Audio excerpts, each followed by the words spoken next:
Hi, good morning mga sisilap. So ano na ako, ilan steps na ako. So dadalhin ko kayo dito sa park. Yung mga anak ko nasa swimming training. So 7:30 pang labas nila, kaya meron pa akong ilang oras mag-jogging. Ang ganda ng panahon, no? See? Ang ganda, no? Ang ganda ng na langit. Hinihingal ako, pasensya na.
Ito yung niraran ko araw-araw. Basta pagkahatid ko sa anak ko sa swimming training, dito ako. Yung swimming training nila 5:30 to 7:30. So yung 1 hour, depende sa moods ko. Basta kailangan malampasan ko yung 10k steps ng bababa sa isang oras. Yun palagi yung target ko. Diba ang ganda?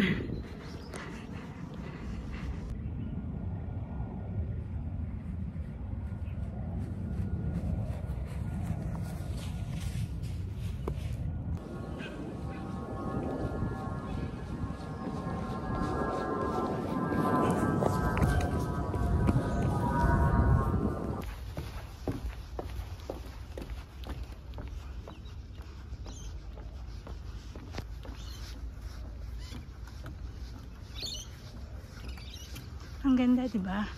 So, sino hindi gaganahan mag-jogging pag ganito palagi yung paligid mo? Diba?